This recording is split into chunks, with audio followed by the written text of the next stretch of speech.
So just like the avoidant, like I said, this is an insecure style. And it's usually tied to the fear of being abandoned, insecurity in self, and worry about being underappreciated.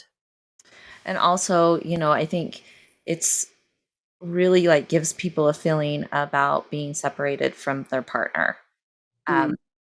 A statistic that I saw was about 19% of people have anxious attachment style, according to the research that's out there. So I thought that was kind of interesting. But when people have this attachment style, their inner world and the world with people closest to them feel really uncertain. Which is so interesting, it's 19%, because it may be again why we're so biased in the world that we're in. Because I feel like, I mean, typically, if we're honest, most of the people that come to us, probably most of you that are listening, are not living in the secure place or did not originally live in the secure attachment style, right? You've done work to get to a more secure place. Most of us inside the relationship recovery community typically fall in one of the other three, right? And so just remember that our attachment styles are typically triggered, but are you surprised by the Hmm. 19%? Yeah, that's why I kind of threw that out there because I'm like, yeah, I was really surprised by that. I don't know if I agree. I mean, I'd be interested to know where this information comes from because I was talking to a client the other day. Attachment styles they feel like I mean, I'm not going to give you a date on it, but it still feels like a concept that's really people are starting to understand. And when you're dealing with humans, it's way more complex than just sticking us in four different categories. Hmm. So keep that in mind. Even when we're talking about this, keep that in mind. But I also think it's important to note that your attachment style is typically triggered in a time of distress. Yeah, and I think just taking it back, and I know we talked about this in the two previous podcasts, but just remembering that most of the time they start in early childhood. And this has always been my attachment style up until probably the last, I don't know, 6, 7 years. It's become way more secure.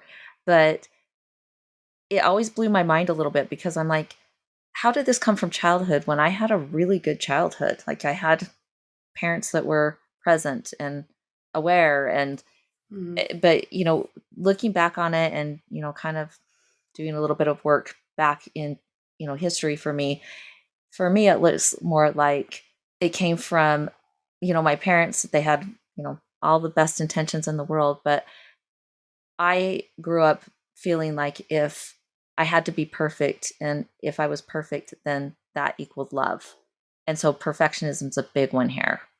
Mm. Yeah, no, it is. It's a popular one too. I've noticed with our clients, like it's usually that person that feels like they need to be perfect. I mean, there's definitely different reasons because I also identify with this one, and I just wanted to put a little note in there too because when we're talking about that, it starts in early childhood, and it does, but attachment styles are interesting because they can also be reinforced or influenced with other relationships through time. And a lot of the time we give all of the credit of the way we are to early childhood, which most of it does come from there.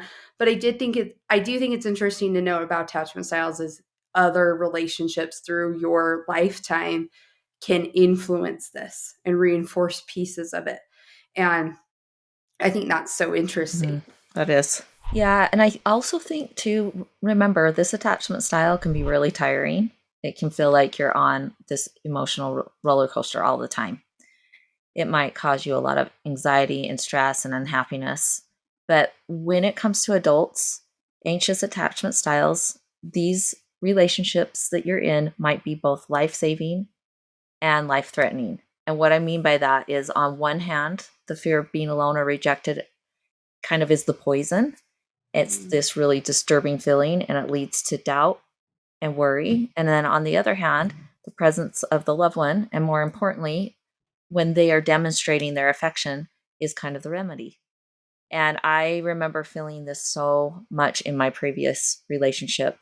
That very person that, you know, made me feel doubt and worry all the time, like I was going to be abandoned, was also the very person that when, he was affectionate towards me, I'd feel better, right?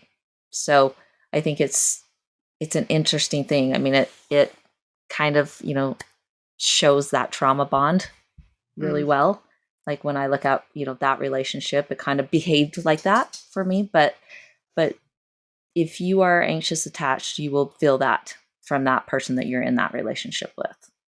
And you'll feel that whether you're with somebody, like knowing a little bit of your history and knowing some of our clients, sometimes we have like they're in these relationships with these extremely, abusive, there might be personality disorder people, but you will also feel this way with somebody that is, secure if you're living in this place. Like Mm-hmm. I mean, these things obviously will add up and cause other issues, like you referenced trauma bonds. Yeah.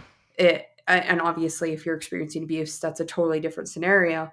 But your body, there will be things that happen, and you may constantly feel insecure about where you stand in the relationship, no matter what.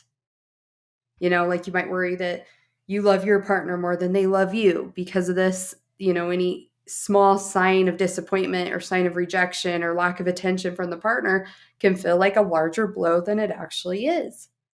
And it can be increasingly damaging to your already low self-esteem, and you're just in inner turmoil all the time. And then it might make it so you start questioning your relationship. And in some cases, your partner may be completely oblivious. And like your experience of something that happened, may be small. For me, I've experienced this triggered in multiple times, even in my current relationship, before I did a lot of the work, or if we've had something big. And like I said, I've had to do some work to get back to that. I also had it in my previous relationships because I hadn't done any work on myself until I was already remarried. And that's part of the reason the relationship recovery for me, why I was so passionate about it, is because in my healthy relationship, and I don't, if you guys can't see me on YouTube, I'm doing air quotes. But it is healthy now, but we've done a lot of intentional work and we continue to do work on our relationship. And so the anxious attachment shows up for me, or has showed up for me in the past. I've worked really hard to get to a more secure place. And it would be so funny though, because in my current relationship, one little thing would be like the end of the world for me. Like something would happen and it would be very surface level, or it would be quickly corrected. And for him, it was like, I like to think of it like a car accident.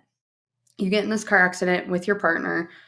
He's, for me, he's driving, I'm in the passenger seat. And for him, it was just like a little fender bender, right? But for me, because of all my past trauma and childhood stuff and past relationships, he walked out and was like, "Oh, it's nothing. It's a little scratch on the bumper." And for me, it's like, "Oh my gosh, I can't walk. My leg's broken. My arm's broken. I'm, barely hanging on, and I need to go to the hospital, and I'm going to need 10 billion stitches." And it's way bigger, right? And so doing a lot of inner work, getting to a more secure place, and we see this with our clients all the time.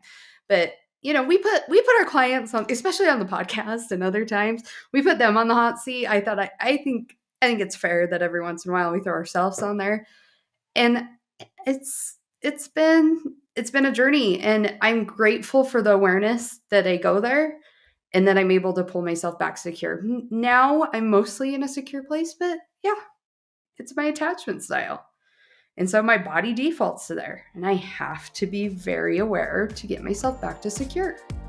Hey, thanks for listening. Don't forget to leave us a review. For more relationship recovery tips and tools, follow us on Instagram, TikTok, and all things social media at The Relationship Recovery. You can also watch highlights of the show over on YouTube. If you feel like our podcast is speaking to you, check out our coaching services, courses, bundles, and more at therelationshiprecovery.com. We'll see you next week.